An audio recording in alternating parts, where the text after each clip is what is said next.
Kasus kehamilan Erika Carlina terus menjadi sorotan publik dan memicu gelombang reaksi dari berbagai pihak. Nama DJ Panda yang disebut-sebut sebagai pria yang bertanggung jawab atas kehamilan Erika semakin terpojok setelah banyak selebritas ikut buka suara. Luna Maya ikut meramaikan isu panas yang melibatkan DJ Panda dan Erika Carlina. Melalui kolom komentar di Instagram DJ Panda, Luna Maya meninggalkan satu kalimat singkat yang langsung menjadi pusat perhatian netizen yang budiman. Pengen komentar tapi ya begitulah, tulis Luna Maya, seolah memberikan sindiran tajam tanpa harus berbicara panjang lebar. Komentar tersebut dianggap sebagai dukungan halus kepada Erika Carlina yang kini tengah menjadi sorotan publik karena kehamilannya. Drama ini semakin memanas karena beberapa selebritas turut memberikan respon. Rachel Fenya dan Fuji sempat menyindir DJ Panda saat ia melakukan live. Sementara Reza Arab muncul dalam live streaming bersama DJ Bravi untuk ikut menyinggung isu tersebut. Kehadiran Luna Maya di tengah polemik ini memperkuat dukungan publik kepada Erika Carlina. Sindiran Luna Maya yang sederhana namun mengena membuat netizen yang budiman semakin berpihak pada Erika. Apalagi dengan gelombang komentar yang terus memojokkan DJ Panda di media sosial. Nah, gimana nih menurut netizen yang terhormat? Silahkan berkomentar ya. Panda, buru-buru bener, hah? Kayak mau ngecat pelaponnya buru-buru bener. Ntar dulu dong, baru episode berapa ya kan? Baru berapa hari nih, hitungan berapa hari. Masa udah melempem sih? Kan kata lu katanya mau digoreng-goreng dulu nih supaya dapat duit nih, ya kan? Lu udah buru-buru banget. Gua tahu lu mau ngecat pelapon lu, ya udah, tar dulu ya kan? Goreng dulu nih sampai berapa hari, kalau bisa sampai 9 bulan. Iya, kan lumayan buat situ ya kan? Bisa tuh ngecat tuh temboknya. Kenapa ketar-ketir? Karena udah pada di-cancelin. Iya, jobnya udah di-cancelin. Ya udah nge-live dari sekarang mulai dari nol nge-live ya kan? Lumayan itu, katanya apa? Setiap nge-live sejuta, setiap nge-live sejuta ya kan, lumayan tuh dapat 45 juta ya kan buat rumah Lilliput. Setidaknya sebagai laki-laki saya sudah bertanggung jawab. Hey, Mas DJ binatang warna hitam putih Panda, begini Mas DJ, dengerin ya Mas ya. Pertama, saya pikir klarifikasinya itu berbobot gitu, terbuang sia-sia. Kenapa ceritain permasalahan charger? Repot, beli lagi Mas. Masalah charger nge-DJ, sanggup lah, punya tabungan 45 juta cukup lah buat beli kabel charger, itu nggak perlu diomongin.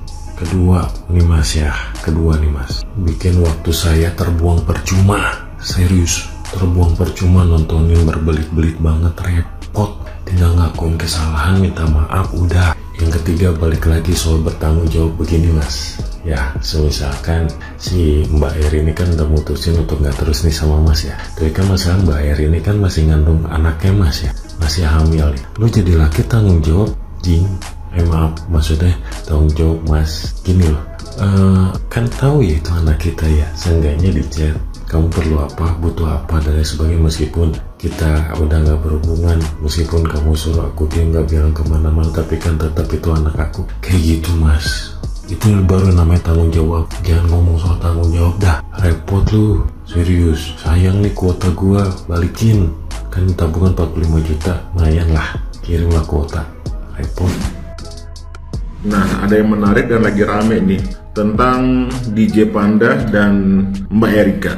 Kemarin awal pertama muncul Mbak Erika menceritakan semua segala macamnya di podcastnya dari Kobuzer, tapi dia lebih ke poinnya adalah sudah jangan ganggu dia lagi, apalagi bikin seorang ibu hamil stres gitu sampai dia ada timbul bercak darah apa segala macam kayak gitu akibat stres gitu. Karena DJ Panda ada obrolan di grup WA sama perempuan-perempuan loh. Kok berteman grup sama perempuan-perempuan sih? Kenapa nggak ada cowok? Kenapa?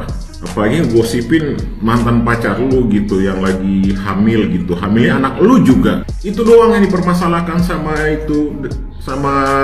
Erika gitu. Jangan menghancurkan karirnya dia. Lu diem aja, cukup diem aja, diem. gitu. Nggak usah kayak gitu-gitu, nggak usah bikin pergerakan-pergerakan gitu. Karena Erika sudah berbesar hati loh, seorang perempuan yang tidak dinikahi mau melahirkan anak gitu loh, mau melahirkan anak, mau merawat gitu. Itu sangat berat loh, DJ Panda, itu sangat berat loh.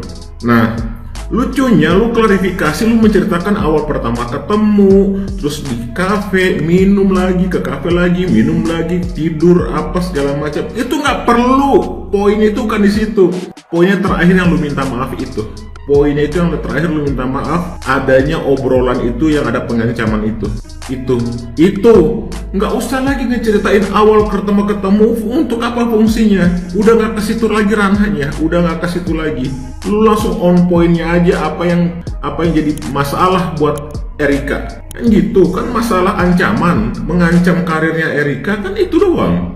Padahal Erika tuh udah legowo loh melepaskan lu untuk ngapa-ngapain sama orang lain gitu. Tapi stop ganggu dia gitu. Panda, hati-hati loh. Erika itu banyak di kita dalam penjara loh. Kalau kita masih di luar, selesai hidup lo. Dia banyak teman-teman yang punya power loh. Karirmu itu akan masuk ke dalam tanah kalau kau nggak akan selesaikan masalah ini. Jangan blunder.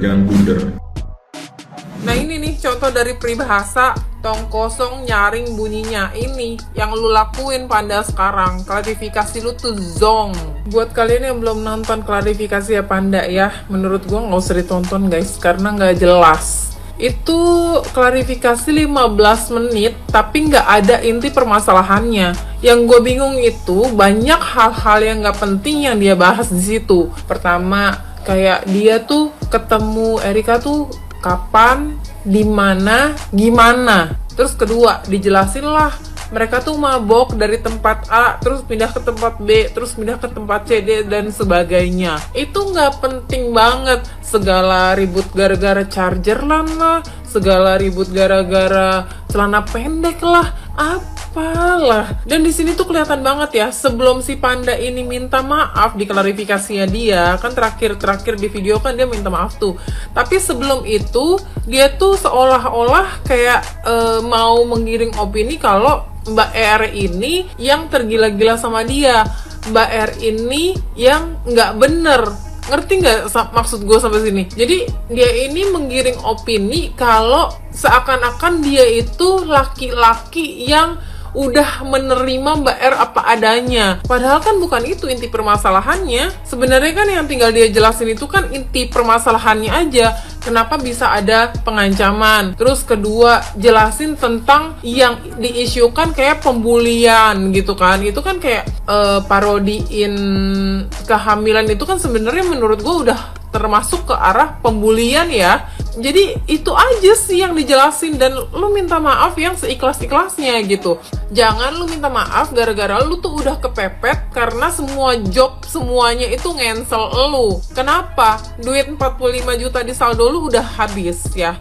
Udah nggak bisa keisi lagi karena semua job udah ngensel lu gitu. Makanya lu bikin klarifikasi yang nggak jelas. Dan menurut gue bikin klarifikasinya itu bukan yang dia tuh merasa bersalah, tapi dia itu lebih menjelaskan kalau dia ini adalah laki-laki yang sudah mau bertanggung jawab, tapi si ceweknya sendiri yang nggak mau. Jadi bukan salah gue dong gitu. Jadi yang gue tangkap di penjelasan dia, di klarifikasinya dia ini, Mbak R itu yang seakan-akan dari awal ini ngejar-ngejar dia guys. Terus pas udah hamidun, nah si Mbak R ini yang nggak mau dikasih pertanggungjawaban sama dia. Itu yang gue tangkep dari klarifikasi yang zong itu ya. Jadi udah deh ya Panda, please banget ya, lu kan cowok ya, lu kan punya batang, udah nyemprotin sana sini ya, belajarlah bertanggung jawab. Udah bukan saatnya lu kayak bocil anjir. Aduh gue gedek banget cok, maksud gue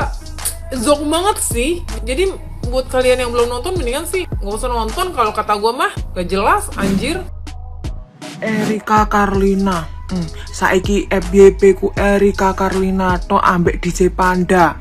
Yo, seliweran neng ngendi-ngendi. Aku wis delok podcast nang Deddy Corbuzier yo sampai buyar ya, dan aku ku ngesakne ngono guys. Di sini aku tidak menormalisasikan untuk hamidun di luar nikah ya, cuma aku respect ngono lho cuk. Dia mempertahankan bayinya ya, tidak membun-bun lah intinya ya. Cuma iku lho cuk, sing lanang iku lho cuk, ya Allah sok ganteng banget mas, sampean iki mas, who are you, sopo kowe ngono lho. Lakarane mu DJ lho ya, DJ ya ora terkenal banget, mau tak stalking ya. Followers-e gak ono sak rapate Erika Karlina cuk. Kowe tanpa Erika Karlina ya mungkin gak se-booming kuwi cuk. Kowe ibaratnya pansos wis ngetengi gak gelem tanggung jawab ya, malah petantang-petenteng kayak ayam sayur. Giliran ditantang sekarang ambyur.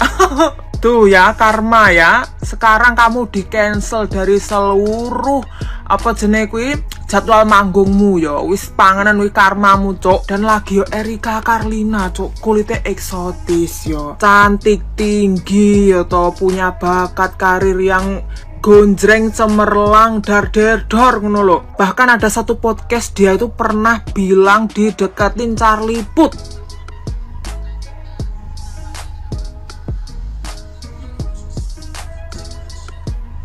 Sekelas Charlie Puth aja itu DM yang namanya Erika Karlina untuk mendekatinya. Lah iki sapa, Cuk? Iki sapa?